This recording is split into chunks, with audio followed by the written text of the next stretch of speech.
કેમ છો વિદ્યાર્થી મિત્રો? તો આવી ગયા છે આપણે એક નવો લેક્ચર લઈને. લાસ્ટ ટાઈમ આપણે ઓલરેડી ચેપ્ટર 2 જે છે સ્ટાર્ટ કરી દીધું હતું. તો જો તમે એ લેક્ચર ના જોયો હોય તો પહેલા એ લેક્ચર જોઈ લેજો. સો આજે આપણે શું જોવાના છીએ? અચળ પ્રવેગી ગતિ. ક્લિયર? પ્રવેગ અચળ હોય ત્યારે જે પણ ગતિ થશે એના રિલેટેડ સમજવાનું છે. ઓકે, તો આ લેક્ચરમાં લગભગ આપણે બીજા 28 એક MCQ કરીશું અને આના પછીનો જે લેક્ચર આવશે એમાં આપણે સાપેક્ષ ગતિ કરીશું, એટલે આ ચેપ્ટર પતી જાય. બરાબર? તો આમ ઓફિશિયલી જોવા જાવ તો બે જ લેક્ચર થશે, બટ ત્રીજો જે એક્સ્ટ્રા ટોપિક છે એના લીધે થર્ડ લેક્ચર. ઓકે, તો અચળ પ્રવેગી ગતિ એટલે પ્રવેગ અચળ હોવો, પણ એમાં મેઇન વસ્તુ શું છે અહીંયા કે આપણે આ જે પણ ગતિ ભણી રહ્યા છીએ એમાં આપણે હવાનો અવરોધ શું કરીએ છીએ? અવગણીએ છીએ. એટલે હવાનો અવરોધ ટેકનિકલી છે જ નહીં. ઓકે, તો આ પહેલી વસ્તુ છે. હવે આના પરથી આપણને 3 સમીકરણ મળે છે. પહેલું સમીકરણ v બરાબર v0 પ્લસ એટી, બીજું d બરાબર v0 t plus half a t square, અને ત્રીજું સમીકરણ v square minus v0 square બરાબર 2ad, જે તમને મહદઅંશે ખબર જ છે. આની રીત તમને એક વખત આવડવી જોઈએ. બરાબર? બંને રીત આવડવી જોઈએ, આલેખની રીત અને સંકલનની રીત. ઓકે, કલનશાસ્ત્ર વાળી, જે ઉદાહરણ 2 છે. ઓકે, એના સિવાય જો તમે થિયરીમાં ધ્યાન આપ્યું હોય તો આપણને એક એક્સ્ટ્રા સૂત્ર પણ વચ્ચે મળતું હતું. એ સૂત્ર આ છે: સરેરાશ વેગ બરાબર સ્થાનાંતર ભાગ્યા સમય. ક્લિયર? આ છે સરેરાશ વેગ. કોઈની પણ સરેરાશ તમે આ રીતે લઈ શકો, જેટલા વેગ આપે એમનો સરવાળો ભાગ્યા 2. તો તમને 2 જ વેગ આપશે અંતિમ પ્રારંભિક, તેનો સરવાળો ભાગ્યા 2 બરાબર શું આવશે? સ્થાનાંતર ભાગ્યા સમય. તો પછી આ સમીકરણ કેમ અને ક્યારે વાપરવાનું? તો જો જ્યારે તમને પ્રવેગ જ ના આપે પ્રશ્નમાં, બરાબર, પ્રશ્નમાં તમને પ્રારંભિક વેગ આપ્યો, અંતિમ વેગ આપ્યો, સ્થાનાંતર બી આપ્યું, પણ પ્રવેગ જ નથી આપતા, બરાબર, તો ત્યારે તમારે આ સમીકરણ વાપરવાનું રહેશે. ક્લિયર? એના સિવાય રેફરન્સ લાઈન તમને ખબર હોવી જોઈએ, કેમ કે જ્યારે ગુરુત્વીય ગતિ થશે, બરાબર, આ જે રેફરન્સ છે શેનો છે? ગુરુત્વીય ગતિનો છે. તો જ્યારે પણ ગુરુત્વીય ગતિ થશે ને,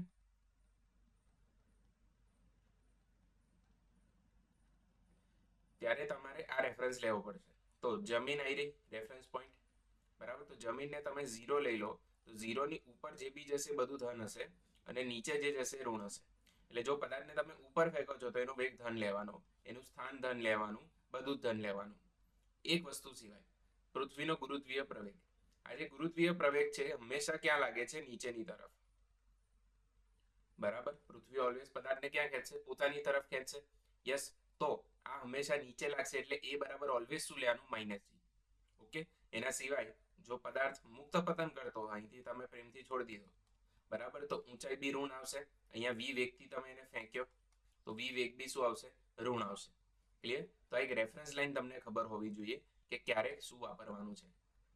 મે બી તમે ઊંધું ભણ્યા હો, કાં તો તમે ઊંધું યાદ રાખતા હો તો બી કોઈ પ્રોબ્લેમ નથી. તમે ઉપરને ઋણ કહી દો, નીચેને ધન કહી દો તો બી ચાલશે, એમાં કંઈ છે નહીં. બરાબર? પણ તમે જે બી ભણો છો એને સ્ટીક રહો, ચેન્જ ના કરો. ઓકે, એના સિવાય મારા મત પ્રમાણે તમને આ 4 ઉદાહરણ પણ પ્રોપરલી કોન્સેપ્ચ્યુઅલી આવડવા જોઈએ. બરાબર? જો તમે નીટની તૈયારી કરી રહ્યા છો તો ઉદાહરણ 2, 3, 5 અને 6. ઉદાહરણ 2 કલનશાસ્ત્રની રીત છે, એમાં સંકલન આવે છે. ઉદાહરણ 3 ઊંચાઈ મીન્સ એક બોલને ઉપર ફેંકીએ છીએ એ વાળો છે. ઉદાહરણ 5 જે છે ગેલિલિયોનો એકી સંખ્યાનો નિયમ છે, તો આ તમને 100% આવડવો જોઈએ. અને ઉદાહરણ 6 જે છે એ સ્ટોપિંગ ડિસ્ટન્સનો પ્રશ્ન છે. બરાબર? તો આ 4 ઉદાહરણ તમને 100% આવડવા જોઈએ. ના આવડતા હોય તો એક વખત જોઈ લેજો, પછી જ આ લેક્ચર સ્ટાર્ટ કરજો. અને એના સિવાય એક લાસ્ટ વસ્તુ અહીંયા જે આવે છે કે nમી સેકન્ડમાં કાપેલું અંતર. બરાબર? હવે હું એમ કહું 10 સેકન્ડમાં કાપેલું અંતર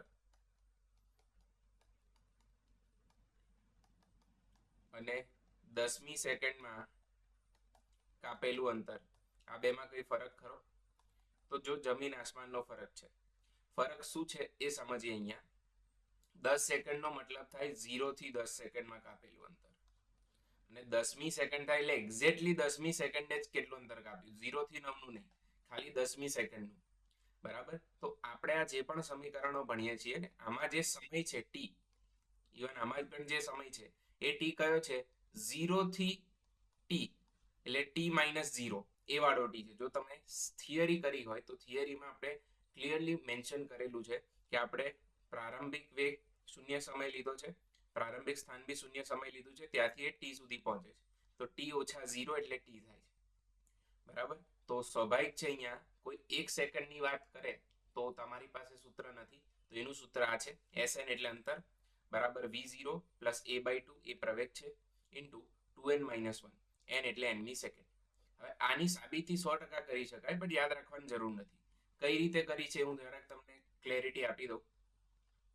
તો આપણે ધારો કે 10મી સેકન્ડમાં શોધવું છે, પદાર્થે 10મી સેકન્ડમાં કેટલું અંતર કાપ્યું હોય. તો આ છે 0 થી 10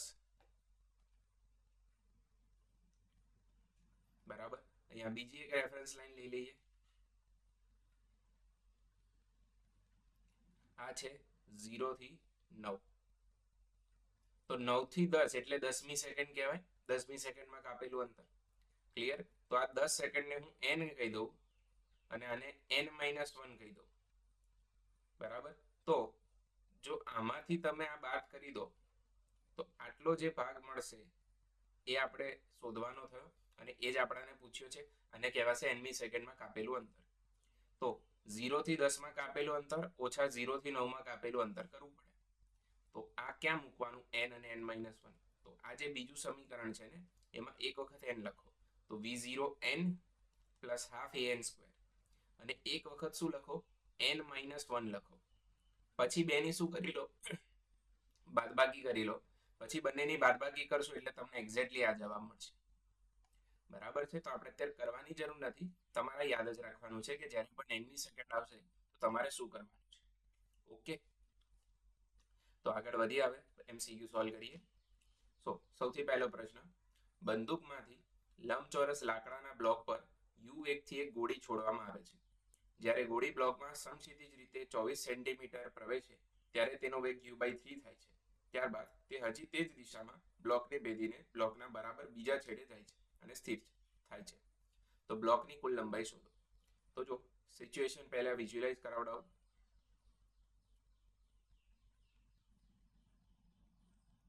અરે રે રે, તો બીજું જ કંઈક બની ગયું.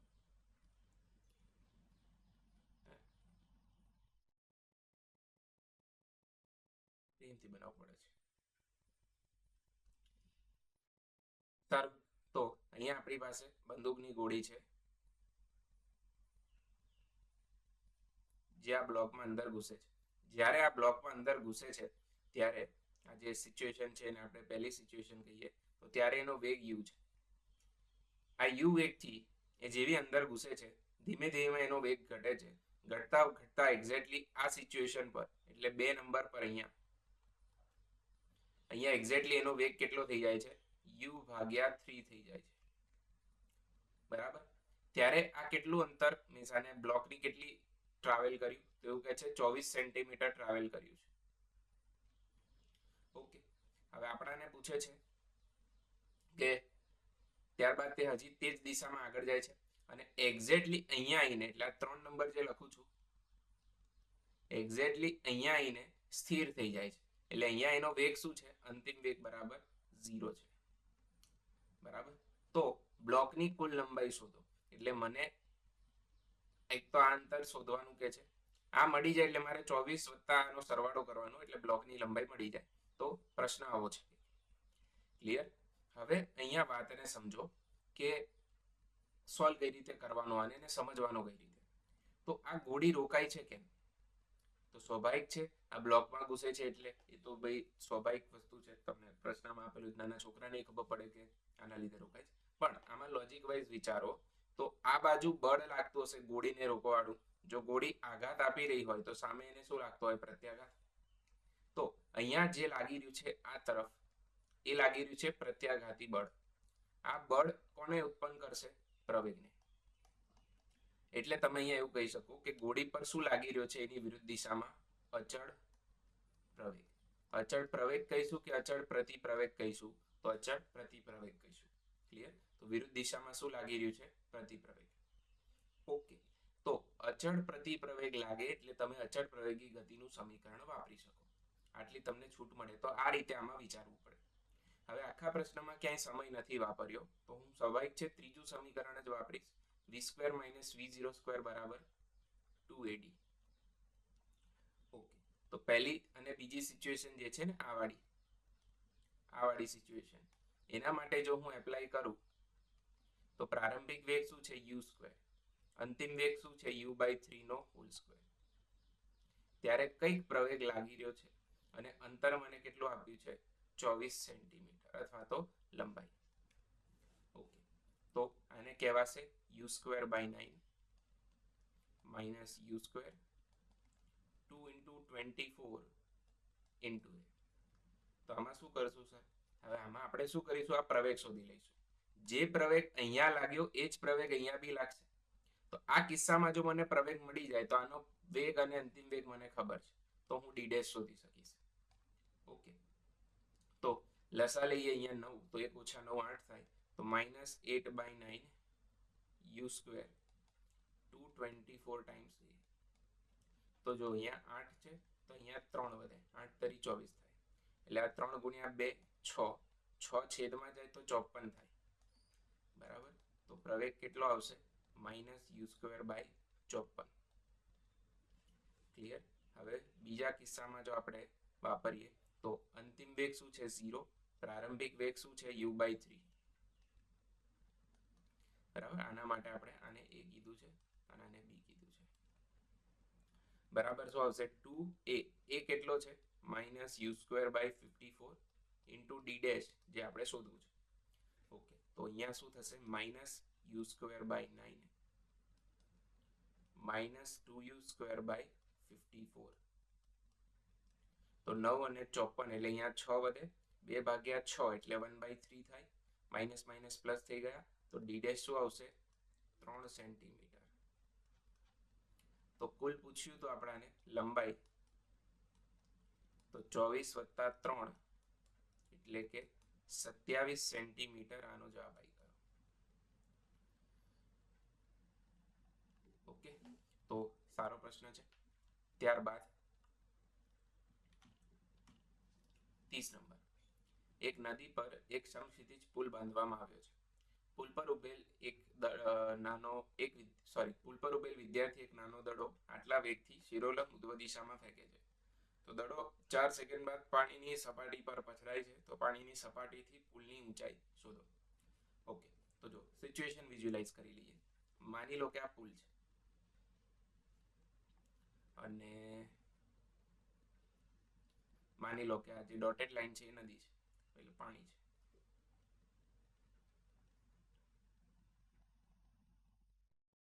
અહીંયા બૈલ ઉભો છે,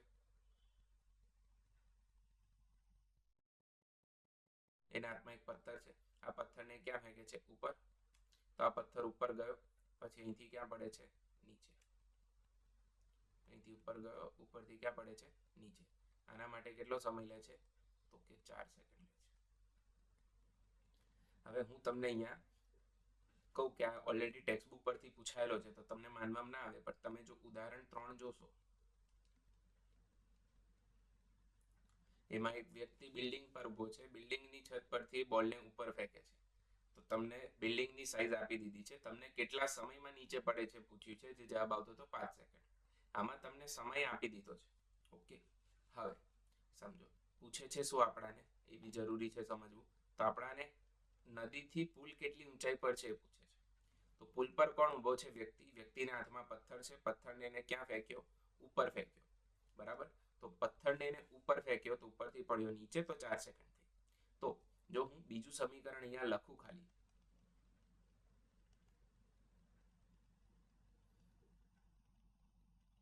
ઓકે, તો આ ડી ને શું કહેવાય?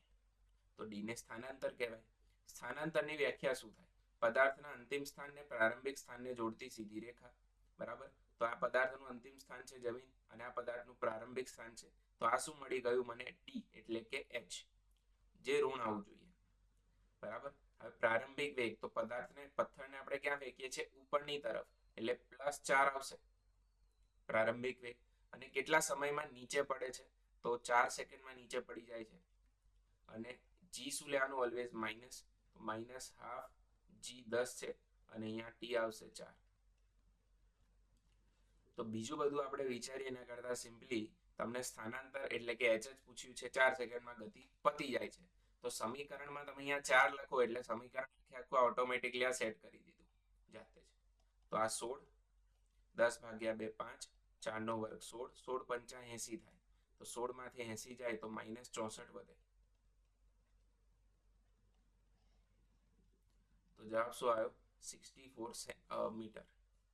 ક્લિયર? તો બહુ સારો પ્રશ્ન છે. જો તમને નથી ખબર પડી રહી એનો મતલબ તમને ઉદાહરણ 3 પણ નથી ખબર પડી.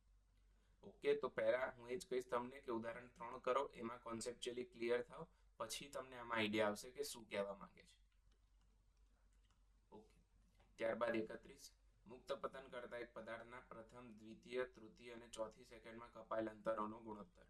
તો આ ગેલિલિયોનો એકી સંખ્યાનો નિયમ છે, જે આવશે 1:3:5:7.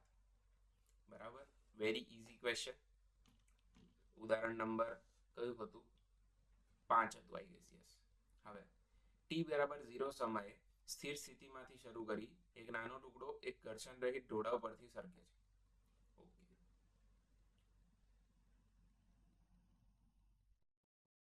તો આ રીતે એક નાનો ટુકડો છે જે સરકી રહ્યો છે.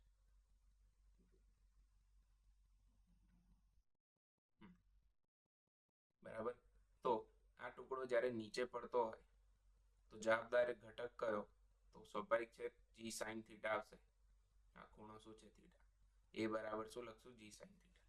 હવે આ ક્યાંથી આવ્યું? તો જો તમે હજી હમણાં સ્ટાન્ડર્ડ 11 માં આવ્યા છો, ચેપ્ટર 4 નથી ચાલ્યું, તો 100% તમને નહીં ખબર પડે આ ક્યાંથી આવ્યું. બાકી જો ચેપ્ટર 4 પતી ગયું છે તો તમને આઈડિયા છે કે એ બરાબર શું આવશે? g sin θ. ઓકે, હવે આપણાને શું કહે છે?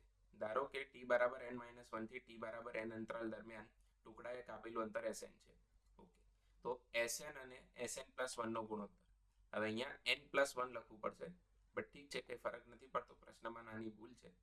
તો બેઝિકલી તમને Sn ભાગ્યા n+1 પૂછે છે, એટલે nમી સેકન્ડમાં કાપેલું અંતર અને n+1મી સેકન્ડમાં કાપેલું અંતર પૂછે છે. બરાબર, તો અહીંયા કરેક્શન આવશે ક્વેશ્ચનમાં. બરાબર, nમી અને n+1 અંતરાલ લખવું પડે. ઓકે, તો આપણી પાસે સૂત્ર શું છે? v0 plus a/2 into 2n-1. હવે સ્થિર સ્થિતિમાંથી શરૂ કરી તો પ્રારંભિક વેગ 0, તો Sn બરાબર શું આવશે?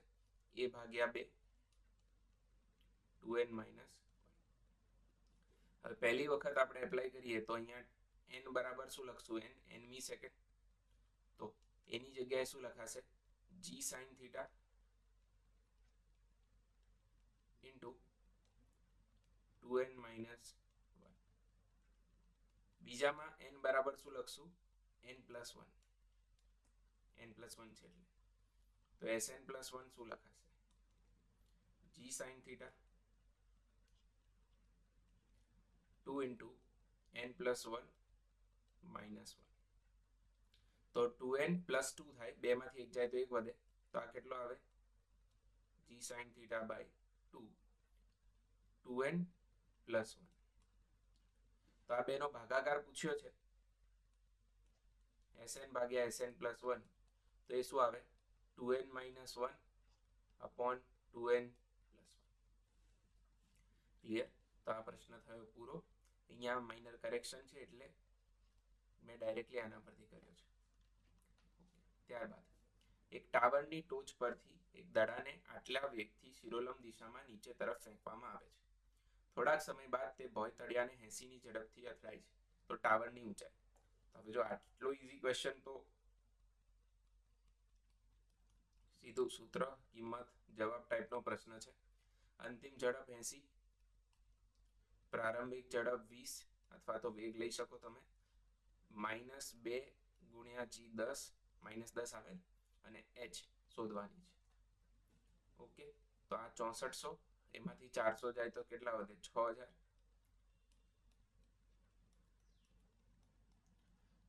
6000 ભાગ્યા 2 3000, 3000 ભાગ્યા 10 300, તો h બરાબર આવશે -300 મીટર.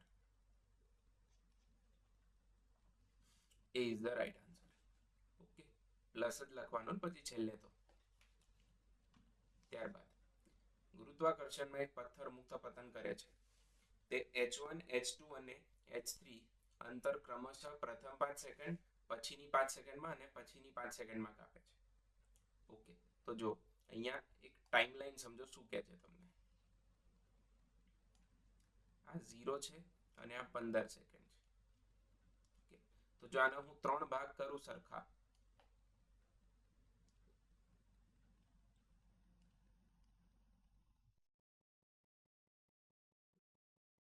માની લો કે આના 3 સરખા ભાગ છે, તો આ 5 સેકન્ડ કહેવાય, આ 5 સેકન્ડ કહેવાય અને આ બી 5 સેકન્ડ કહેવાય. તો તમને એવું કહે છે કે પહેલી 5 સેકન્ડમાં h1 અંતર કાપ્યું, બીજી 5 સેકન્ડમાં h2 કાપ્યું અને અહીંયા h3 કાપ્યું. ઓકે, તો h1 h2 અને h3 નો શું સંબંધ હોય?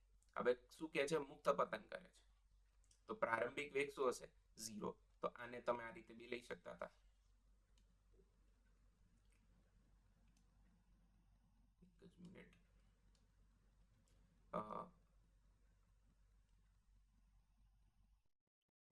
આ રીતે બી લઈ શકતા હતા, બરાબર. h1 h2 h3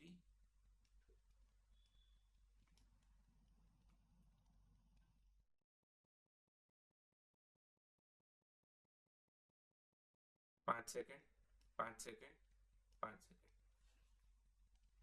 અને આ કેટલી છે? 15 સેકન્ડ છે. ઓકે, તો આ રીતે બી લઈ શકતા હતા. આને સેજ લેફ્ટ સાઈડ રાઈટ સાઈડ લઈ લઈએ.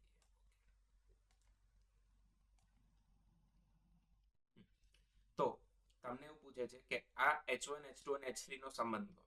તમે કહો ત્રણે સરખા હોય એટલે ઓપ્શન ડી આવે, તો 100% ખોટો જવાબ છે. ઊંચાઈનો અને સમયનો સીધો સંબંધ નથી. ઊંચાઈનો અને સમયનો વર્ગગાળો સંબંધ છે.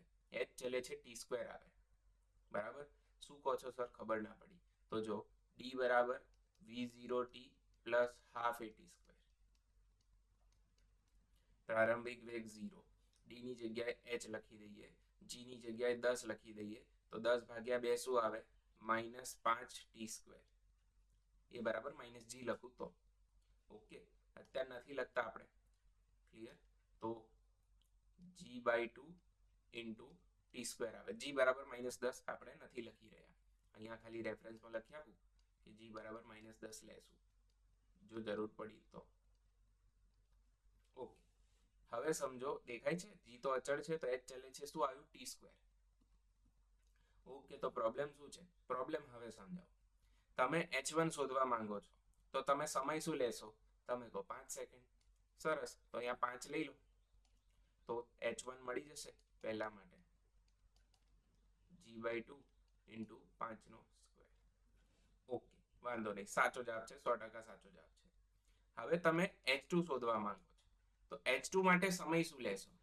તમે કહો 5 સેકન્ડ, તો લખો 5, એનું એ જ વસ્તુ આવશે. તો પછી h3 માટે બી તમારે 5 સેકન્ડ લેવી પડશે. ઓકે, પછી તમને તરત એવો વિચાર આવે કે ના, તો ખોટું થઈ ગયું. તો કે h2 માટે 10 સેકન્ડ લેવાની. ઓકે, હવે તમે જ્યારે h2 માટે 10 સેકન્ડ લેશો એટલે 10 એટલે 0 થી 10 થઈને, તો તમે બેઝિકલી આની વાત કરી રહ્યા છો. અને 10 સેકન્ડ એટલે તો શું? h1 બી આવી ગયું ને h2 બી આવી ગયું. ક્લિયર? હવે ખબર પડી શું પ્રશ્નમાં લોચો પડે છે? તો પછીની 5 સેકન્ડ શોધવાની કઈ રીતે? તો એને શોધવાનો એક જ રસ્તો છે કે તમે 10 સેકન્ડ લો. તો 10 સેકન્ડ માટે તમે શું શોધી રહ્યા છો? h1 વત્તા h2 શોધી રહ્યા છો. અને અહીંયા શું આવશે? 10 નો સ્ક્વેર. ઓકે, તો સર કિંમત લખીને શોધી લઈએ? ના, આપણે એવું નથી કરતા, થોડું વધારે મગજ વાપરીએ છીએ. 10 ની જગ્યાએ શું લખાય? 5 ગુણ્યા 2. વાત તો સાચી છે, આવું લખાય છે. 5 નો વર્ગ 25, 2 નો વર્ગ 4, 25 ચોક 100, તો 100 જ આવશે. ક્લિયર? તો જો આનાથી ફાયદો શું થયો? g/2 5 ના સ્ક્વેર ને શું કહેવાય? h1. તો મને અહીંયા શું મળી ગયું? 4 ટાઈમ્સ h1 મળી ગયું. અને અહીંયા h1 વત્તા h2 તો હતું જ. તો આના પરથી h2 શું મળે? h2 આપણે શોધીએ તો 3h1 મળશે. ઓકે, હવે ત્રીજા માટે બી જ લોચો પડે. 5 લખીશ તો પાછું એનું મળશે, એટલે ત્યારે મારે સમય શું લેવો પડશે? અહીંથી 15 સેકન્ડ. અને જેવો હું 15 સેકન્ડ લઈશ એટલે મારે h1 h2 અને h3 પણ લેવું પડશે. તો સમીકરણમાં મારે શું લખવું પડે? h1 plus h2 plus h3 બરાબર g/2. શેનો સ્ક્વેર આવશે? 15 નો સ્ક્વેર આવશે. 15 નો સ્ક્વેર કઈ રીતે લખાશે? 3 પંચા 15 થાય, 5નો વર્ગ અને અહીંયા 3નો વર્ગ. તો આને આપણે h1 કહી દઈએ અને 3નો વર્ગ 9, તો 9h1 મળ્યા. ઓકે, તો સમજો 9h1 છે આ. h1 વત્તા h2 4h1 હતા, તો 4h1 એટલે h3 કેટલું મળશે મને અહીંયા? 9 માંથી 4 જાય તો 5h1 એટલે 1/3 ઓપ્શન બી છે સાચો જવાબ આવે. આમાં જો આવું તો આવે છે બટ આ ખોટું છે. ક્લિયર? તો બહુ સારો અને યુનિક ક્વેશ્ચન છે. બરાબર, તમને જે સમીકરણ છે ને d બરાબર v0t plus half et square, એ કોન્સેપ્ચ્યુઅલી શું કહેવા માંગે છે ને તમને આમાં ખરેખર ખબર પડે. ઓકે, હવે 35 નંબરમાં શું કહે છે જો. હવે આ જે પ્રશ્ન છે એકચ્યુઅલી ચેપ્ટર 3 નો છે, બટ 2 અને 3 કમ્બાઇન યુનિટ હોય છે એટલે ભૂલથી લેવાઈ ગયો છે, પણ વાંધો નહીં, ઈઝી છે, ગણી લઈશું. ચેપ્ટર 3 નું ઉદાહરણ 3 કે 4 છે ને એના પરથી પૂછેલો પ્રશ્ન છે. શું છે? એક કણ માટે શરૂઆતનો વેગ આટલો છે ને પ્રવેગ આટલો છે, તો 10 સેકન્ડ બાદ વેગ કેટલો? તો બહુ ઈઝી છે. v બરાબર v0 પ્લસ at, એમાં પ્રારંભિક વેગ છે 2,3, હું આઈ કેપ જે કેપ નથી લખતો કદી. પ્રવેગ છે 0.3, 0.2 ઇન્ટુ 10, તો ઇન્ટુ 10 કરી દઈએ તો 3,2 થઈ જાય. x નો x સાથે, y નો y સાથે. 3 + 2 5, 3 + 2 5. તો આનું મૂલ્ય શોધીએ તો મૂલ્ય શું આવશે? 5√2 એકમ. B is the right answer. Okay, તો પતી ગયો પ્રશ્ન. ત્યારબાદ 36, 20 મીટર ઊંચાઈના ટાવર પરથી એક છોકરો પથ્થરને છોડે છે, આટલો પ્રવેગ છે, તો તે જમીન સાથે અથડાય ત્યારે તેનો વેગ કેટલો? અંતિમ વેગ પૂછ્યો છે. બરાબર, તમે ત્રીજું સમીકરણ બી વાપરી શકો છો. પ્રથમ વપરાશે ના, સમય નથી આપ્યો એટલે. તો અંતિમ વેગ શું આવશે? એ જ પૂછ્યો છે, હા સોરી, અંતિમ વેગ જ પૂછ્યો છે. તો પ્રારંભિક વેગ શું છે? 0, તો 0 નો સ્ક્વેર 0, -2 ઇન્ટુ a કેટલા છે? 10, અને d કેટલા છે? 20. થાય છે અમુક વાર સિલી મિસ્ટેક્સ. બરાબર, તો આ -400 આવશે. ઓકે, તો નીચે જ એટલે ઋણ આવે ને, તો આપણે એને ધન સ્વરૂપે કન્સિડર કરીએ તો v બરાબર શું આવશે? ના, ધન જ આવશે. કેમ ધન આવશે બોલો તો? આ 20 બી માઇનસ લેવા પડે ને. ઓકે, તો જવાબ આવશે 20 મીટર પ્રતિ સેકન્ડ એટલે ડી. ત્યારબાદ એક દડાને t બરાબર 0 સમયે સ્થિર સ્થિતિમાંથી ખૂબ ઊંચા પ્લેટફોર્મ પરથી છોડવામાં આવે છે. 6 સેકન્ડ બાદ બીજા દડાને તે જ પ્લેટફોર્મ પરથી v ઝડપથી નીચે ફેંકવામાં આવે છે. બંને દડા 18 સેકન્ડના સમયે એકબીજાને મળે છે, તો v નું મૂલ્ય શું?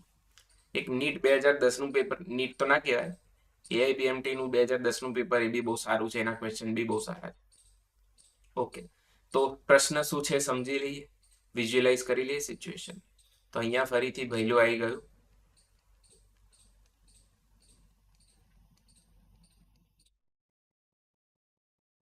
ઓકે, તો આ ભૈલું શું કરે? સૌથી પહેલા એક બોલને છોડી દે છે, મુક્ત પતન કરાવે છે. તો એ બોલ ધારો કે અહીંયા પહોંચ્યો, આ પહેલો બોલ છે, બરાબર. તો અને 6 સેકન્ડ બાદ, એટલે 6 સેકન્ડનો આ અંતરાલ લઈ લો,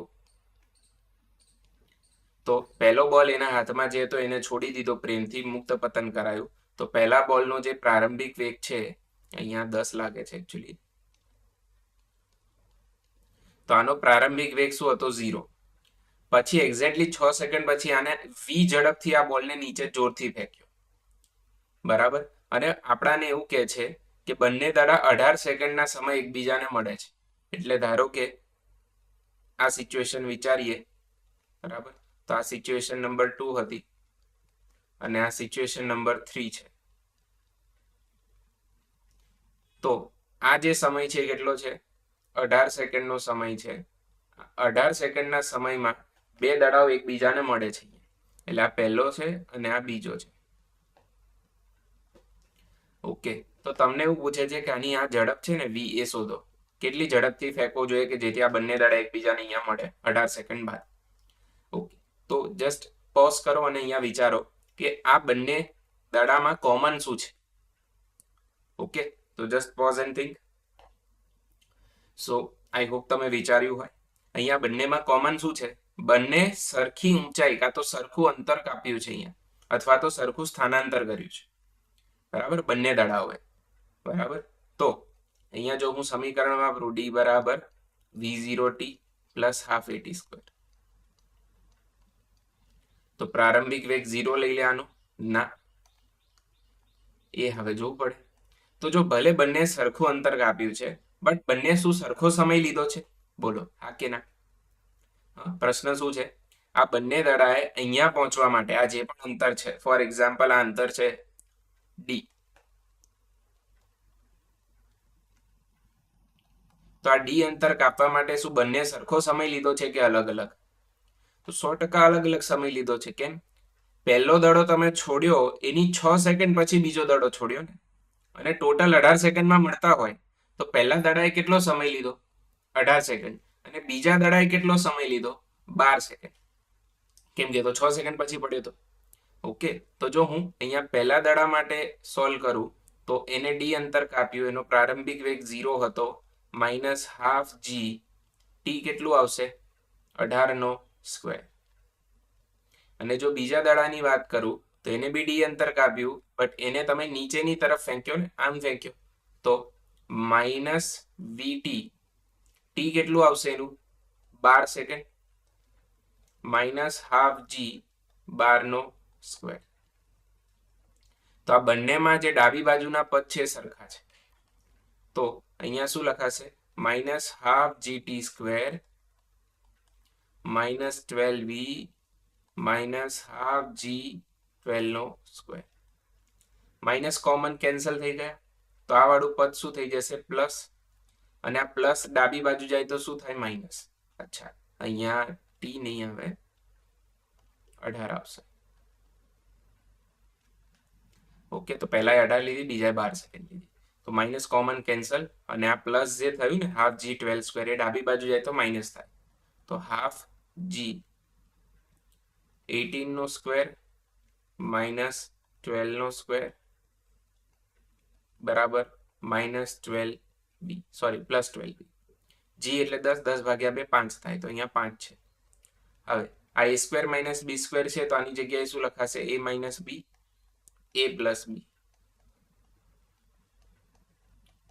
12b. 18 માંથી 12 જાય તો કેટલા વધે? 6.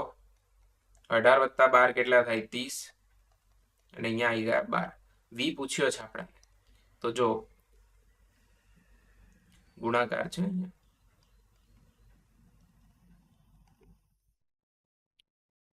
તો જો 12 છે 6 છે એટલે અહીંયા બગડો વધે, 6 જતા રહે.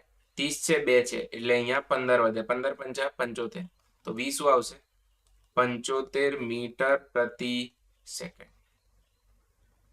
સો એ ઇઝ ધ રાઈટ આન્સર. બરાબર, તો બહુ સારો ને યુનિક પ્રશ્ન છે, થોડુંક ધ્યાન રાખજો. ત્યારબાદ ઇંગ્લિશમાં આવી ગયો, વાંધો નહીં, આપણે આને ગુજરાતીમાં કન્વર્ટ કરી દઈશું. A man of 50 kg mass is, હું તો વાંચી લઉં એકવાર. A man of 50 kg mass is standing in a gravity free space at a height of 10 meter above the floor. He throws a stone of 0.5 kg mass downwards with a speed 2 meter per second. When the stone reaches the floor, the distance of the man above the floor will be dash. Okay, તો જો પ્રશ્ન શું છે સમજીએ. જમીન અને આ એક ફ્લોર છે, તો આ 10 મીટરની ઊંચાઈ પર છે ફ્લોર જમીનથી. આખા પ્રશ્નમાં મેઇન પાર્ટ શું છે? ગુરુત્વીય બળ નથી. ગુરુત્વીય બળ 0 છે, તો ગુરુત્વીય પ્રવેગ બી શું હોય? 0. ઓકે, તો મેઇન પાર્ટ પ્રશ્નનો આ જ છે. સારું, હવે અહીંયા એક વ્યક્તિ ફ્લોર પર ઊભો છે,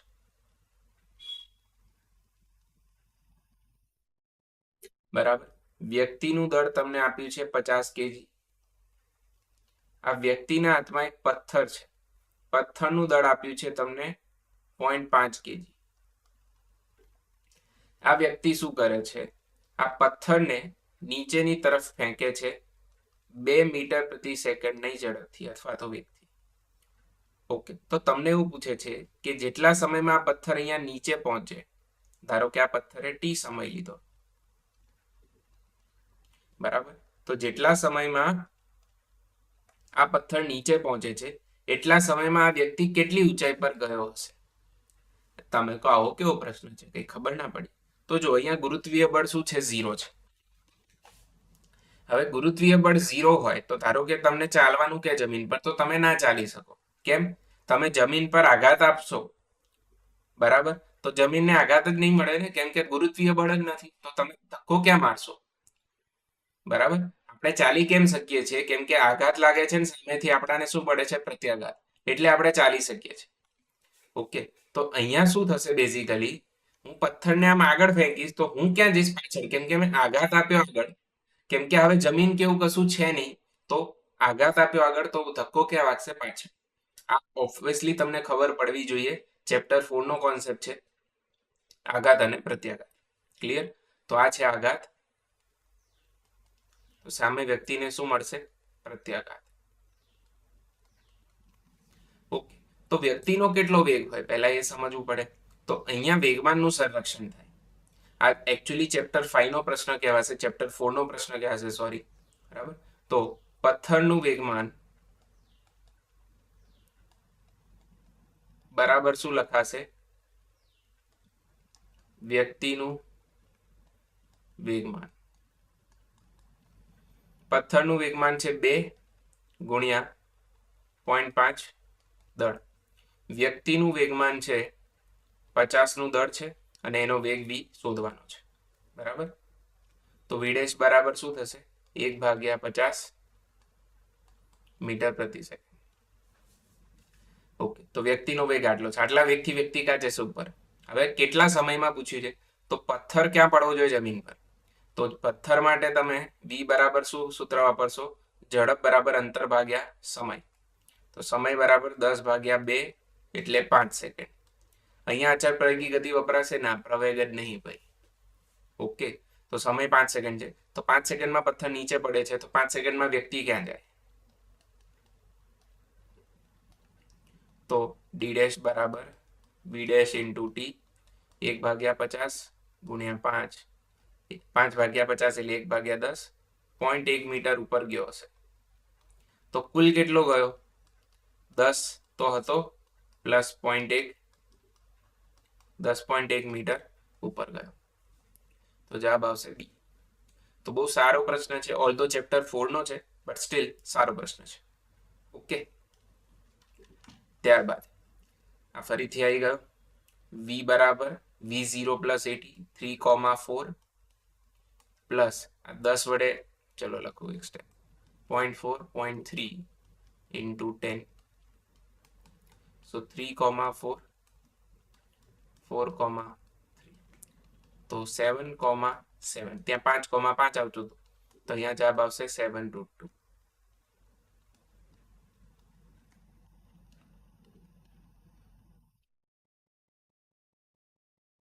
ઓકે, ત્યારબાદ અચળ બળની અસર હેઠળ એક કણ ગતિની શરૂઆત કરે છે.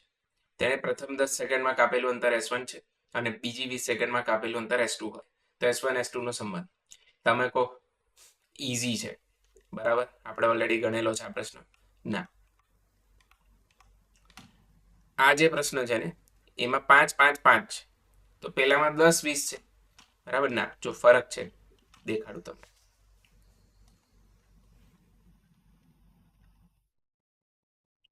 ઓકે, જરાક સમજીએ અહીંયા. તો આ 0 છે, તો ધારો કે આ સમય જે છે એ 10 સેકન્ડ છે.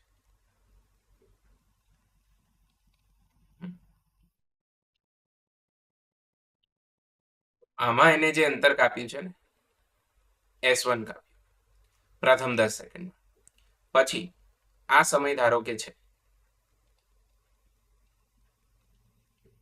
20 સેકન્ડ, તો આમાં એને જે અંતર કાપ્યું છે ને એ s2 છે. પેલામાં શું હતું? આ પહેલું s1, તો બીજી 10 નું શું હતું? s2. એ રીતે. પણ આમાં ઊંધું કરી દીધું ને, ઈઝી બનાવી દીધો પ્રશ્ન આપણા માટે. 0 થી 10 માટે S1 ને 0 થી 20 માટે S2. ક્લિયર? તો આમાં તો કંઈક છે નહીં. જો આ 0 લઈ લઈએ, ડી ચલે છે ડાયરેક્ટલી શું લખાય? t². તો S2 ભાગ્યા S1 શું લખાય? 20 ભાગ્યા 10 નો સ્ક્વેર. 20 ભાગ્યા 10 એટલે 2, 2 નો વર્ગ 4, 4 ટાઈમ S1. ત્યાં શું લોચો પડતો હતો? 10 પછીની 10 અને પછીની 10 એવું કર્યું હતું. 5 પછીની 5 અને પછીની 5. આમાં 0 થી 10 ને 0 થી 20 કર્યું તો આપણને કોઈ પ્રોબ્લેમ જ નથી. ઓકે, તો easy question, C is the answer. ત્યારબાદ પ્રારંભિક સ્થિર અવસ્થામાંથી કણ આટલા પ્રવેગથી ગતિ કરે તો ત્રીજી સેકન્ડમાં કાપેલું. તો આ વાળું સૂત્ર વાપરીશું.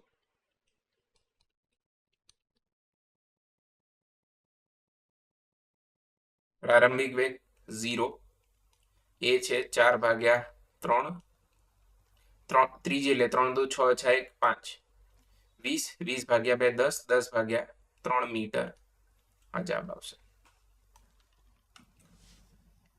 એક કણ સુરેખ પથ પર અચળ પ્રવેગથી ગતિ કરે છે. તે ટી સેકન્ડમાં 135 જેટલું અંતર કાપે છે. આ દરમિયાન તેનો વેગ 10 થી 20 થાય છે. તો ટીનું મૂલ્ય. અચળ પ્રવેગ કીધો બટ અચળ પ્રવેગ આપ્યો. બરાબર છે? તો અચળ પ્રવેગ ના આપે તો મેં તમને કીધું છે ત્યારે તમારે આ સમીકરણ વાપરવાનું. આ તમને યાદ આવવું જોઈએ તે સમય. 135 નું અંતર કાપ્યું ટી સેકન્ડમાં, 10 થી કેટલી થઈ? 20. તો ટી બરાબર શું થાય? 135 ભાગ્યા 15. 15 9 135, તો ટી બરાબર 9 સેકન્ડ. બાકી તમે શું કરતા? પહેલા પ્રવેગ શોધતા, પ્રવેગ શોધ્યા પછી તમે સમય શોધતા. બરાબર? તો ત્રીજા સમીકરણ પરથી તમને શું મળત? પ્રવેગ. અને પહેલા સમીકરણ પરથી તમને શું મળત? સમય. અથવા તો બીજા પરથી બી મળી જાય. ઓકે, તો આ શોર્ટમાં બતાવ્યું. ત્યારબાદ બે પદાર્થ A અને B ને અનુક્રમે 16 અને 25 મીટર ઊંચાઈ પરથી છોડવામાં આવે છે. તેમને જમીન પર પહોંચતા લાગતા સમયનો ગુણોત્તર કેટલો થાય? દળ પર તો આ વસ્તુ આધારિત નથી. બરાબર? તમે જડત્વનો નિયમ ભણેલા છો, એમાં સ્વાભાવિક છે, સાબિત થયેલું છે કે જે G છે એ પદાર્થના દળથી સ્વતંત્ર છે, ગુરુત્વીય પ્રવેગ. ઓકે, તો તેમ છતાં તમને સમય પૂછ્યો છે પણ ઊંચાઈ અલગ અલગ છે. ઊંચાઈ સરખી હોત તો એક જવાબ આવે. તો ડી બરાબર પ્રારંભિક વેગ 0. જો તમને જડત્વવાળું યાદ કરાવું તો મારી પાસે લોખંડનો દડો છે અને આ ટેનિસનો દડો છે. બંનેને છોડી દો તો પહેલા નીચે કોણ પડશે? તો બંને સરખા સમયમાં નીચે પડશે. આનું દળ વધારે છે તો આના પર અવરોધક બળ એટલે જડત્વનો ગુણધર્મ વધારે લાગશે, અને આનું દળ ઓછું છે તો આના પર ઓછું લાગશે. ક્લિયર? તે ચેપ્ટર 4 માં આવશે ત્યારે સમજાઈશ. ઇનકેસ જો તમને નથી ખબર અત્યારે એટલું યાદ રાખજો કે દળથી સ્વતંત્ર છે. તો પ્રારંભિક વેગ 0 છે, તો ડી ની જગ્યાએ h, એ એટલે g, તો h ચલે છે t². તો ha ભાગ્યા hb બરાબર ta ભાગ્યા tb નો હોલ સ્ક્વેર. સમય પૂછ્યો છે તો અંડર રૂટમાં જતું રહે. પહેલાની કેટલી છે? 16 અને બીજાની કેટલી છે? 25. 16 નું વર્ગમૂળ શું થાય?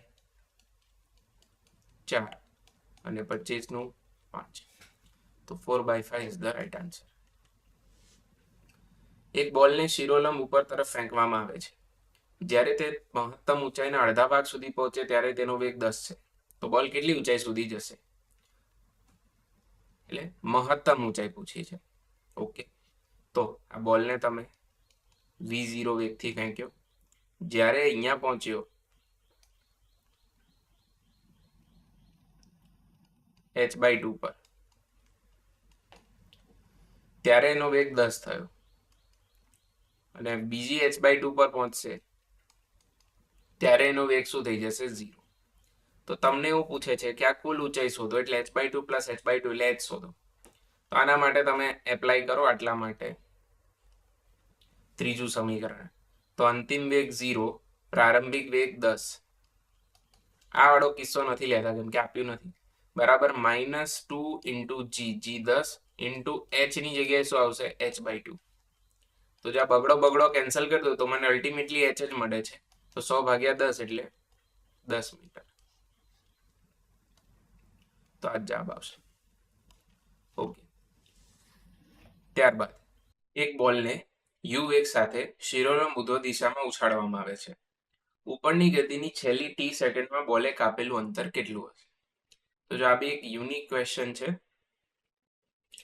થોડું ધ્યાન આપજો. આઈ મીન તમે આપો જ છો, બટ અત્યારે થોડુંક વધારે ધ્યાન આપવું પડશે. તો અહીંયા આપણી પાસે એક દડો છે, આને આપણે યુ વેગથી ફેંક્યો ઉપર. તો જો આનું ગતિપથ દોરું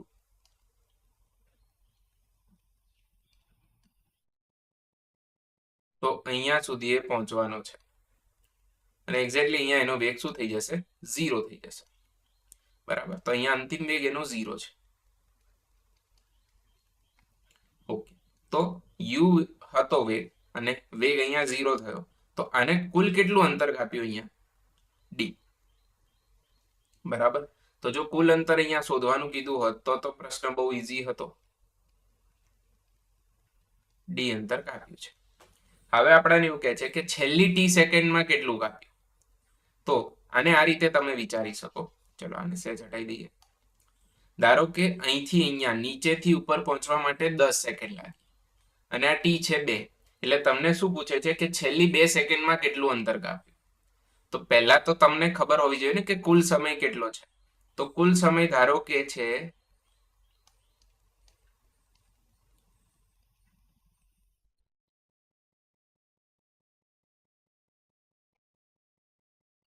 ટી. બરાબર. કુલ સમય શું છે? કેપિટલ ટી લઈ લઈએ. 10 સેકન્ડની જગ્યાએ શું લીધો? ટી. બરાબર. તો કુલ ટી સમય છે, તેમાં છેલ્લી ટી સેકન્ડ એટલે ધારો કે હું આને આ લઈ લઉં છું, છેલ્લી 2 સેકન્ડ છે, તો સ્મોલ ટી લઈ લઈએ. તો ટી સેકન્ડમાં કેટલું અંતર કાપ્યું છે? અને આટલું અંતર કાપ્યું છે. તો એ આપણને પૂછ્યું છે. તો આપણે સિમ્પલી શું કરીએ?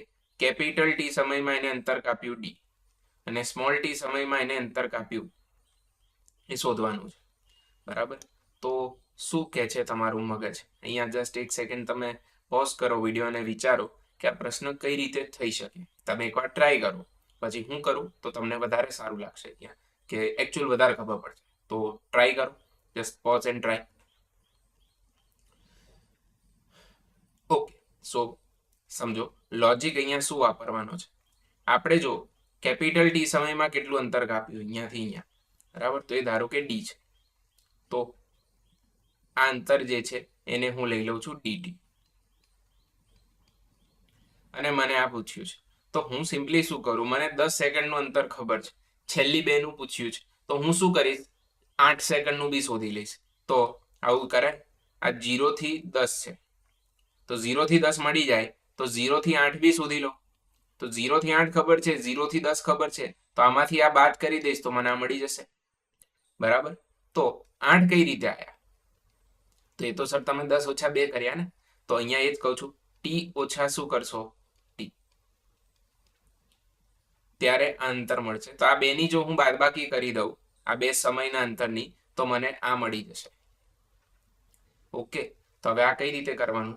તો સમીકરણ તો આપણી પાસે આ જ છે, ડી બરાબર v0 t plus half a t square. તો આમાં એક વખત કેપિટલ ટી લખી દઉં, તો v0 capital T minus half g capital T નો સ્ક્વેર. ઓકે. આ છે સમીકરણ 1. હવે એક વખત સમય શું લખીશ? Capital T minus small T.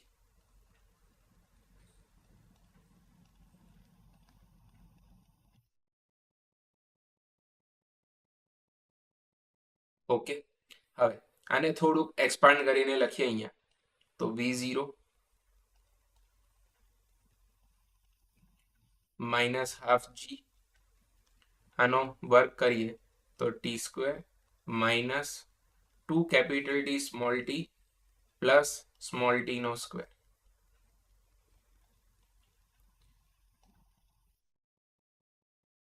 આ માઇનસ અંદર એપ્લાય કરું તો minus half g capital T નો સ્ક્વેર,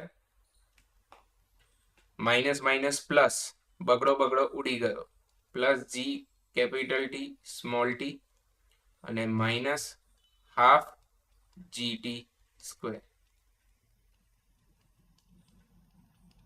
બરાબર.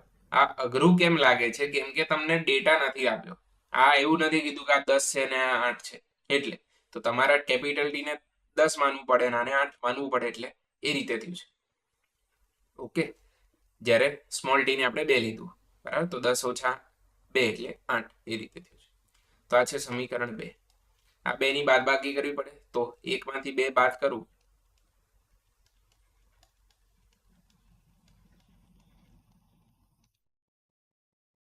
ઓકે, તો ડીટી માઇનસ ડી, આ જ અંતર શું છે? ડી, જે આપણાને શોધવાનું કીધું છે. ઓકે, એના બરાબર શું લખાય? તો જો 1 માંથી 2 બાદ કરું ને, તો એક સ્ટેપ ડાયરેક્ટલી લખી શકું. v0t ને -12 gt² કેન્સલ થઈ જાય. આની નિશાની ઋણ થઈ જશે અને આની નિશાની ધન થઈ જશે, તો આ 2 કેન્સલ થઈ જાય. તો એના સિવાય મારી પાસે અહીંયા શું વધે છે? તો આ માઇનસ છે, પ્લસ થઈ ગયું. v0 ઇન્ટુ, બરાબર છે. ઓકે, અને આ v0 કેટલા છે એકચ્યુઅલી? ચલો એ સ્ટેપ પછી લખીએ, u છે. તો v0 into small t plus આ તો કેન્સલ થઈ ગયું, આ 2. આ પ્લસ શું થઈ જશે? માઇનસ, અને આ માઇનસ શું થઈ જશે? પ્લસ. બરાબર. તો આ ડી મને મળી ગયું. v0 ની જગ્યાએ લખાશે ut minus gtt plus half gt². હવે કોઈ બી ઓપ્શન જોશો તો એમાં કેપિટલ ટી નથી જોઈતો, બરાબર. કેપિટલ ટી તો આપણે ધારેલો છે, તો એને હટાવવો પડે. તો કેપિટલ ટી કઈ રીતે હટે? તો કેપિટલ ટી શું છે? આખી ગતિનો સમય. તો જો હું અહીંયા આપણું v બરાબર v0 પ્લસ at, તો અંતિમ વેગ શું છે? 0. પ્રારંભિક વેગ શું છે? u. એ શું છે? માઇનસ જી. સ્મોલ ટી શું છે? Capital T. છેક ટુ છેક. તો માઇનસ જીટી આમ જાય તો પ્લસ જીટી. તો ટી ની જગ્યાએ શું લખાશે? u ભાગ્યા જી લખાશે. તો u ભાગ્યા જી હાફ gt². તો જીજી ઉડી ગયા, યુટી યુટી ઉડી ગયા, તો જવાબ આવશે એટલે કે ઓપ્શન એ. ઓકે, તો વેરી યુનિક. એન્ડ હવે 2-4 વાર આને સોલ્વ કરશો ને તો તમારા માટે આ પ્રશ્ન ખરેખર ઈઝી થઈ જશે. બટ એવું નહીં કે એક સાથે 2-4 વાર કરવાનું. આજે તમે એકવાર કર્યો પ્રશ્ન, પછી અઠવાડિયા પછી ફરી એકવાર કરો, પછી 4-5 દિવસ પછી ફરી એકવાર કરો, અને એના પછી ફરી એકવાર કરશો, ત્યારે જઈને આ પ્રશ્ન તમારા મગજમાં એકદમ ચમકશે કે ઓ, આવું ક્યાં માનતા. અમુક વાર 2 વારમાં બી એવો આઈડિયા આવી જાય છે, બટ પહેલી વારમાં તો તમને કદી પૂરેપૂરો આઈડિયા નહીં આવે. ક્લિયર? તો આ પ્રશ્ન થયો પૂરો. ત્યારબાદ એક વ્યક્તિ 2 સેકન્ડના નિયત સમયાંતરે પછી એક એમ દડાઓ સમાન ઝડપથી ઉછાળે છે. દડા ઉછાળવાની ઝડપ કેટલી હોવી જોઈએ કે જેથી કોઈ પણ સમયે 2 કરતા વધુ દડાઓ હવામાં રહે? 2 થી વધારે એટલે ગમે તેટલા. તો ધારો કે આ વ્યક્તિ છે અહીંયા, બરાબર, આવી ગયો પહેલું. પછી આના હાથમાં એક દડો છે, બરાબર. આ દડો એને ક્યાં ફેંક્યો? ઉપર, બરાબર. તો જે દડો જેટલા સમયમાં ઉપર જશે એટલા સમયમાં નીચે આવશે. હવે આ વ્યક્તિ શું કરે છે? પહેલો દડો ફેંક્યો, પછી એના 2 સેકન્ડ પછી બીજો દડો ફેંકે છે, બરાબર. એની 2 સેકન્ડ પછી ત્રીજો ફેંકશે, ચોથો ફેંકશે, પાંચમો ફેંકશે, આ રીતે, બરાબર. તો કેટલી લઘુત્તમ ઝડપથી એને દડો ફેંકવું જોઈએ કે જેથી 2 થી વધારે દડાઓ હવામાં દેખાય કાં તો ફ્રેમમાં દેખાય? તો આપણે આનું ઊંધું વિચારીએ કે 2 દડાઓ ક્યારે દેખાય? એક્ઝેક્ટલી 2 જ દડાઓ ક્યારે દેખાય? તો એનાથી વધારે વેગથી ફેંકશું તો, બરાબર છે. તો જો શું કરીએ આપણે, આને પહેલો દડો ફેંક્યો, એ અહીંયા પહોંચ્યો, બરાબર. આ પહેલો દડો છે, અહીંયા પહોંચ્યો. આને કેટલો સમય લીધો? 2 સેકન્ડ એવું માની લઈએ. તો એક્ઝેક્ટલી બીજી સેકન્ડે આ એની મહત્તમ ઊંચાઈ જેવું માની લો, તો ત્યારે આ દડો એને ફેંકવાનો છે ઉપર, 2 સેકન્ડ પછી ફેંકવાનો છે. તો આ પહેલો દડો નીચે આવતા કેટલો સમય લેશે? 2 સેકન્ડ. હવે જેવો પહેલો દડો નીચે આવી ગયો, એ બીજા નંબરનો આ જે દડો છે એ ક્યાં પહોંચ્યો હશે? અહીંયા પહેલાની જગ્યાએ. ઓકે, ત્યારે ત્રીજો દડો ફેંકશે, પણ પહેલો દડો તો ઓલરેડી નીચે આવી ગયો, એટલે તમને લઘુત્તમ અથવા તો મહત્તમ અહીંયા કેટલા દડા જોવા મળશે? 2, બરાબર. વાતને સમજો. પહેલો દડો જ્યારે મહત્તમ ઊંચાઈ પર હતો ત્યારે બીજો દડો ફેંક્યો. હવે બીજો જ્યારે મહત્તમ ઊંચાઈ પર પહોંચશે ત્યારે પહેલો નીચે આવી ગયો હશે, એટલે 2 જ દડા તમને દેખાશે. ક્લિયર? તો કેટલી ઝડપ હોઈ શકે? તો v બરાબર v0 પ્લસ at, પ્રારંભિક વેગ શોધવાનો છે. અંતિમ વેગ 0 થશે, મહત્તમ ઊંચાઈ પહોંચ્યો. -9.8 ગુણ્યા સમય કેટલો આવશે? 2. 9.8 ગુણ્યા 2 19.6. તો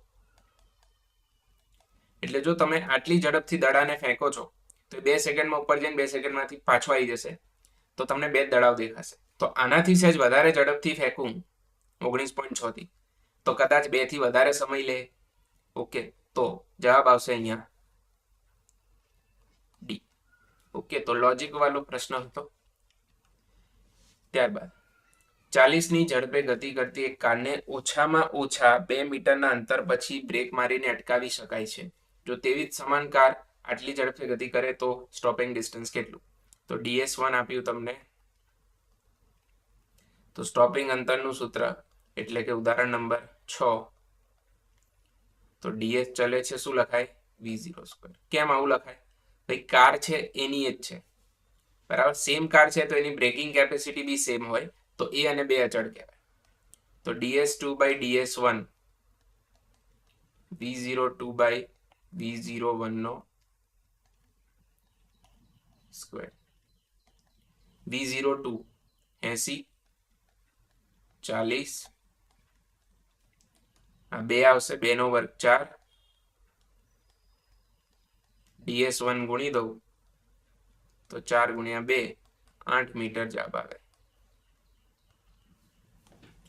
ઓકે, ત્યારબાદ એક કાર સ્થિર સ્થિતિમાંથી નિયમિત પ્રવેગી ગતિ કરીને 20 સેકન્ડમાં આટલી ઝડપ પ્રાપ્ત કરે છે, તો કારે કેટલું અંતર કાપ્યું? અગેન આ પ્રશ્નમાં પ્રવેગ નથી આપ્યો, તો D/T V+V0/2. સ્થિર સ્થિતિમાંથી શરૂ કરી એટલે 144 + 0. ડી શોધવાનું છે, સમય કેટલો છે? 20. તો ડી બરાબર શું થાય? 20/2 10, 1440 મીટર. C is the right answer. ત્યારબાદ એક દડાને આટલા વેગથી ઉધ્વ દિશામાં ફેંકવામાં આવે તો 2 સેકન્ડ બાદ દડાનો વેગ. Very easy question. V0 + 80. 40 થી ફેંક્યો, 2 સેકન્ડ બાદ પૂછ્યો, 20 જવાબ આવશે. ઓકે, ત્યારબાદ જમીન પરથી એક પદાર્થને ઉધ્વ દિશામાં ફેંકવામાં આવે છે. જો આ પદાર્થ 20 મીટરની મહત્તમ ઊંચાઈ પર 5 સેકન્ડમાં પહોંચી જતો હોય તો પાછો જમીન પર આવવા 5 જ સેકન્ડ. અહીંયા હવાનું અવરોધક બળ આપણે અવગણીએ છીએ, તો જે જેટલા સમયમાં ઉપર જશે એટલા જ સમયમાં ક્યાં આવશે? નીચે આવશે. ઓકે, તો 5 સેકન્ડમાં ઉપર ગયો 5 સેકન્ડમાં નીચે આવી જશે, કેમ કે આદર્શ કિસ્સો છે. ત્યારબાદ ટાવર પરથી મુક્ત પતન પામતો પદાર્થ જો 4 સેકન્ડમાં જમીન પર પહોંચી જતો હોય તો ટાવરની ઊંચાઈ કેટલી? ઓકે, ટાવરની ઊંચાઈ પૂછી છે અને ઓકે, તો થઈ ગયો ને, V0T + ½ AT². પ્રારંભિક વેગ 0 લઈ લો, મુક્ત પતન પામે છે, -12 g 10 લઈ લો. ટી કેટલો છે? 4, 4 નો વર્ગ શું થાય? 16, 5 10/2 5, 16 × 5 80. ઓકે, ત્યારબાદ 3 અલગ અલગ પદાર્થો જેમનું દળ m1 m2 અને m3 છે તેમને સ્થિર બિંદુઓથી 3 અલગ અલગ ઘર્ષણ રહિત માર્ગો પર પડાવવામાં આવે છે, ફેંકવામાં આવે છે, બરાબર. જમીન પર પહોંચતી વખતે ત્રણેય પદાર્થોની ગતિ ગુણોત્તરમાં કેટલી હશે? એટલે 3 પદાર્થને તમે છોડી દીધા એક સરખા સમય, તો દળથી તો સ્વતંત્ર છે, તો જવાબ આવશે 1:1:1.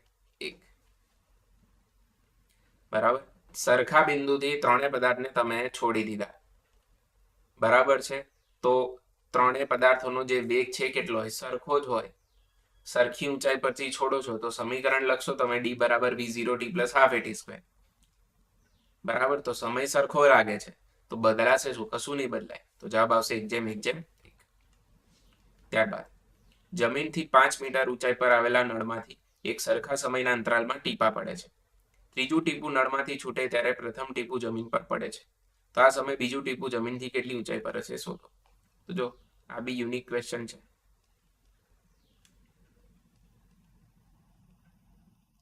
આ નળ છે. ઓકે, હવે આ ફ્લોર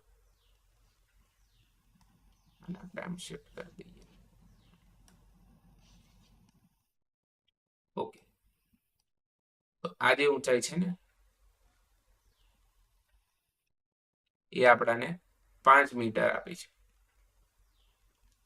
હવે અહીંથી ક્રમશઃ પાણીના ટીપા પડી રહ્યા છે. તો પહેલું ટીપું જે છે જ્યારે જમીન પર પડવાયું એટલે પહેલું ટીપું છે, આ ફર્સ્ટ છે, એને 5 મીટર અંતર કાપ્યું. ત્યારે ત્રીજું ટીપું અહીંથી જસ્ટ બહાર નીકળે છે.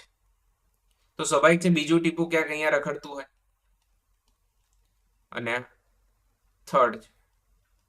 તો પહેલું ટીપું જ્યારે જમીન પર પહોંચે છે ત્યારે ત્રીજું ટીપું જસ્ટ બહાર આવે છે. તો આપણને પૂછે છે એવું કે બીજું ટીપું જમીનથી કેટલી ઊંચાઈ પર.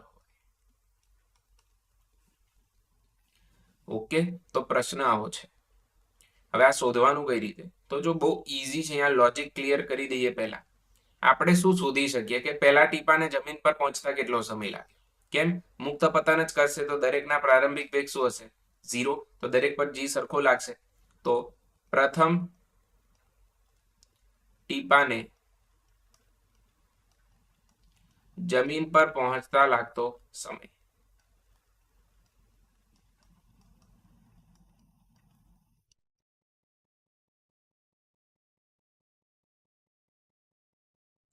તો શું લખાશે?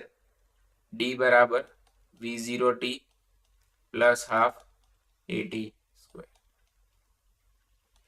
આ કેટલું? -5. પ્રારંભિક વેગ 0, -10 સમય શોધવાનો છે.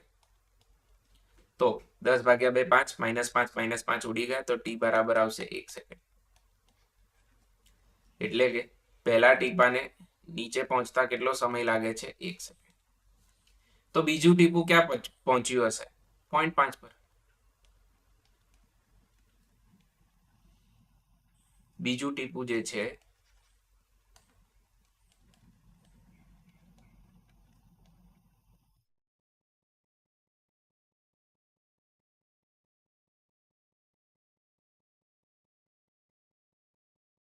.5 સેકન્ડની ઊંચાઈ પર હોય. કઈ રીતે? તો જો અહીંથી અહીંયાનો સમય 1 સેકન્ડ છે. એટલે પહેલું અહીંથી અહીંયા પહોંચ્યું તો બીજું એક્ઝેક્ટલી 0.5 પછી નીકળ્યું હોય, કેમ કે તો જ આ સમય મીન્સ અહીંયા પહોંચ્યું હોય, કેમ કે ત્રીજું તો ત્યારે નીકળતું નથી. બરાબર. તો જો પહેલાને 1 સેકન્ડ લાગતો હોય તો બીજું ટીપું ત્યારે એક્ઝેક્ટલી ક્યાં પહોંચ્યું હોય? જ્યારે પહેલું જમીન પર હોય તો 0.5. કેમ કે હવે બીજા ટીપા બીજી 0.5 કાપશે એટલે પહોંચી જશે ને જમીન પર. ઓકે, તો 0.5 માટે આપણે આ સમીકરણ વાપરીએ h ડેશ. તો h ડેશ બરાબર પ્રારંભિક વેગ 0 માઇનસ હાફ g એટલે 10 અને અહીંયા આવશે 0.5 નો વર્ગ. 10 ભાગ્યા 2 5, 0.5 એટલે 0.25, 25 પંચા 125. તો આ તમે શું શોધ્યું? આ શોધ્યું h ડેશ. બીજું ટીપું ઉપરથી ક્યાં છે? તો જમીનથી પૂછ્યું છે. તો જમીનથી પૂછ્યું હોય તો શું આવે? 5 ઓછા 1.25 એટલે કે 3.75 મીટર. ઓકે, તો આન્સર આવશે બી. ત્યારબાદ એક પદાર્થ સ્થિર સ્થિતિમાંથી ગતિની શરૂઆત કરે છે. ચોથી અને ત્રીજી સેકન્ડમાં કાપેલા અંતરનો ગુણોત્તર કેટલો થાય? તો બહુ ઈઝી છે. Sn બરાબર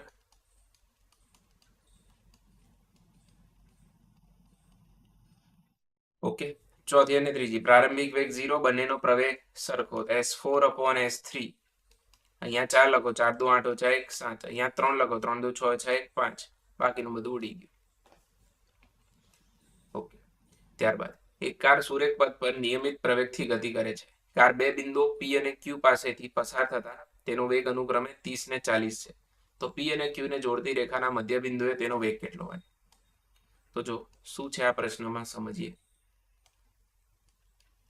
P છે, Q છે. આ કઈક અંતર છે. ધારો કે આ કઈક અંતર છે D. તો P પાસે વેગ છે 30 અને Q પાસે છે વેગ 40. આપણને શું પૂછે છે કે એક્ઝેક્ટલી મધ્ય બિંદુએ અને જોડતી રેખાના મધ્ય બિંદુ એટલે કે અહીંયા જ્યારે કાર અહીંથી પસાર થાય ત્યારે એનો વેગ કેટલો હોય? 35 ટીક ના કરતા 35 કદી ના આવે. કેમ ના આવે હમણાં સમજાવું તમને. ઓકે, તમને પ્રવેગ ખબર છે કેટલા વેગથી કે પ્રવેગ મીન્સ પ્રવેગી ગતિ થઈ રહી છે? નથી ખબર ને.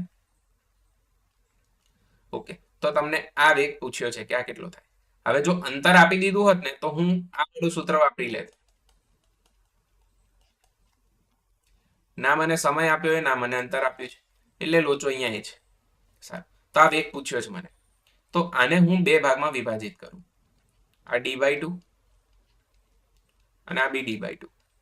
તમે કહો આનાથી ફાયદો શું થાય? જો બતાવો ફાયદો શું થાય.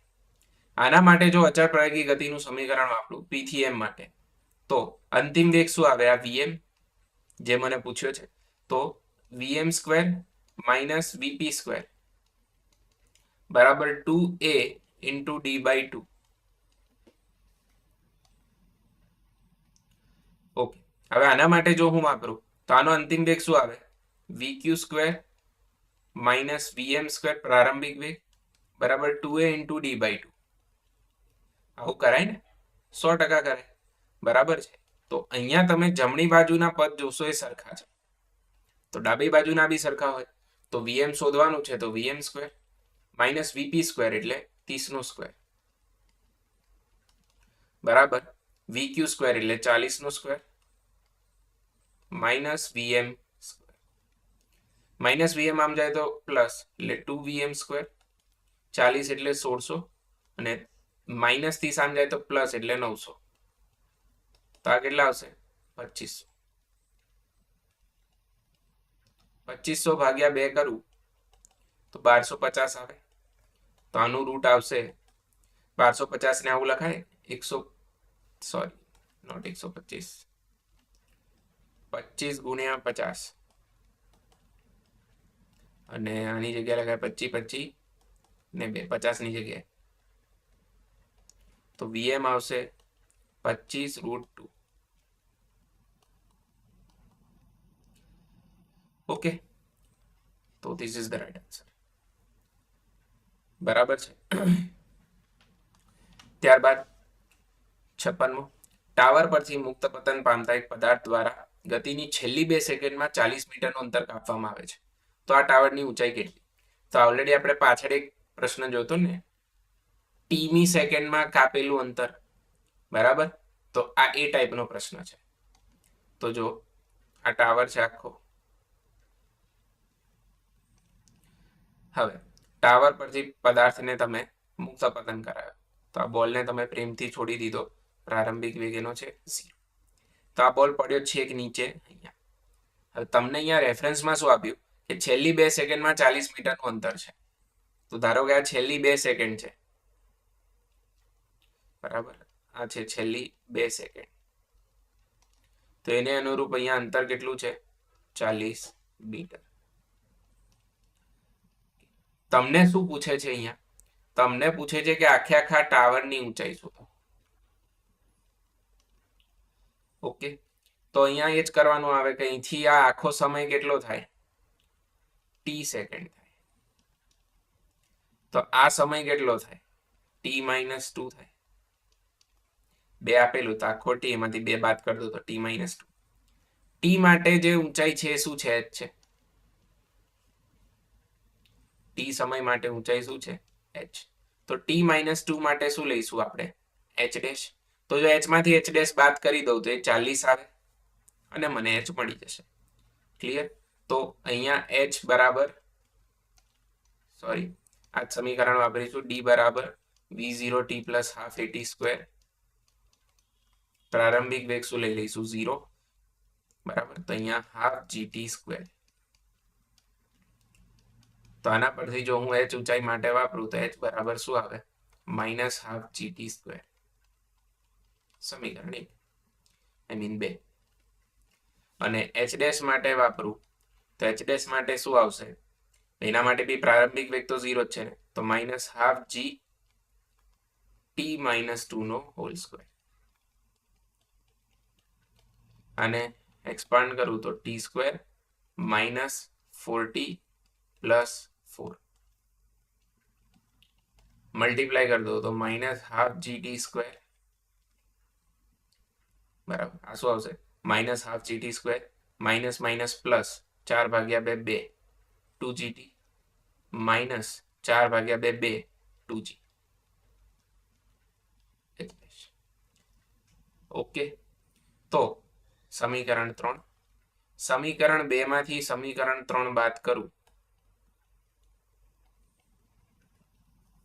2 - 3 તો ડાબી બાજુ શું લખાશે h - h ડેશ શું વધે તો જો આ હાફ જીટી સ્ક્વેર ઉડી જશે કેમ કે બંને સરખા છે તો આ જેટલા બી અહીંયા માઇનસ છે પ્લસ થઈ જશે અને પ્લસ છે માઇનસ થઈ જશે બરોબર તો આ માઇનસ પ્લસ થયા તો હાફ જીટી સ્ક્વેર ઉડી ગયા આ પ્લસ 2 જીટી શું થઈ જશે -2 જીટી થઈ જશે ઓકે પછી આ -2g શું થઈ જશે +2g થઈ જશે આ કેટલું આવશે તો આપણે શોધ્યું 40 શોધ્યું નહીં આપેલું છે તો 10 × 2 એટલે -20t 10 × 2 એટલે +20 તો 20 આ બાજુ જશે તો અહીંયા કંઈક ભૂલ કરી છે એવું લાગી રહ્યું છે જસ્ટ અ સેકન્ડ કેમ કે જો લોચો શું પડે છે 20 ને ડાબી બાજુ લઈ જઈએ તો 20 થશે સમય ઋણ ના આવવો જોઈએ ને તો 2 - 3 કર્યું તો ક્યાં ભૂલ કરી નાખી જ્યાં નીચે જ પડે છે ઓકે ભૂલ મળી ગઈ ઊંચાઈ માઇનસ આવશે ને નીચે પડે છે એટલે h બી તમારે માઇનસ જ લેવું પડે તો આ જે પદ છે ને પ્લસ થઈ જશે ઓકે તો આ હાફ જીટી સ્ક્વેર અને હાફ જી તો અહીંયા નિશાનીઓ મારે બદલવી પડે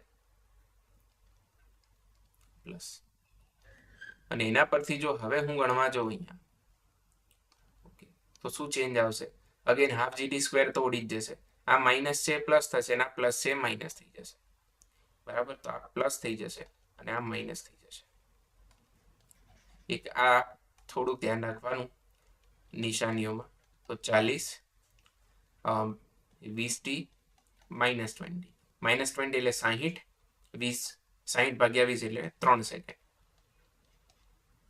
તો 3 સેકન્ડમાં બોલ ક્યાં પડે છે નીચે એટલે t 3 છે તો 3 આની અંદર લખી દો સમીકરણ 2 માં તો 2 3 નો વર્ગ 9 10 ભાગ્યા 2 5 9 5 45 મીટર બરાબર તો h શું આવશે 45 મીટર આવશે એટલે 1 સેકન્ડ જ હતું આ બેઝિકલી ઓકે તો આ પ્રશ્ન બી થયો પૂરો કયા રેફરન્સ પરથી પૂછાયેલો છે તો આ 1991 છે આપણે હમણાં પાછળ જે પ્રશ્ન જોયો એ કયો હતો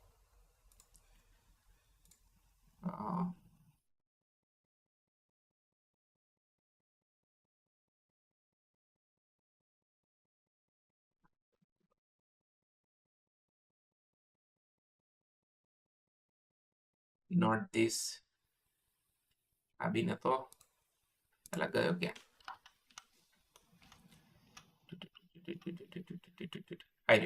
આના પરથી પૂછાયેલો પ્રશ્ન છે આ 2003 નો છે તો આના પરથી નહીં પેલા પરથી આ પ્રશ્ન પૂછાયેલો છે ક્લિયર તો આ વસ્તુનું ખાસ ધ્યાન રાખજો કઈ રીતે લેવાનું છે શું આમાં કેમ ધન લીધું હતું સર આમાં પદાર્થને આપણે ઉપર ફેંકતા હતા ને એટલે બરાબર અને આ પ્રશ્નમાં આપણે પદાર્થને ક્યાં ફેંકીએ છીએ નીચે ફેંકીએ છીએ તો બસ આટલો ફરક છે બંને ઓકે તો નીચે ફેંકતા હતા એટલે આ માઇનસ માઇનસ પ્લસ થઈ ગયા બરાબર તો આ માઇનસ લખો આ માઇનસ લખો આ માઇનસ લખો આ માઇનસ લખો તો આ બંને પ્લસ થઈ જશે ઓકે અને છેલ્લો પ્રશ્ન પછી સાપેક્ષ ગતિ છે યસ તો મુક્ત પતન કરતા પદાર્થે ચોથી ને 5મી સેકન્ડમાં કાપેલ અંતરનો ગુણોત્તર તો આ જ થશે s4/s5 પ્રારંભિક વેગ 0 એ કેન્સલ 4 દુ 8 - 1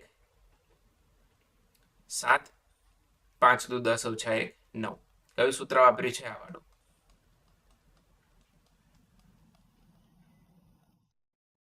પ્રારંભિક વેગ 0 એ બરાબર g બંનેના ક્લિયર તો આની સાથે આજનો લેક્ચર થયો પૂરો જો તમે આખો લેક્ચર ના જોઈ શકતા હો તો શાંતિથી બિંદાસ તોડીને લેક્ચર જુઓ ક્લિયર તો મળીએ નેક્સ્ટ ટાઈમ ત્યાં સુધી તમારી તબિયતનું ધ્યાન રાખજો Tata by and take care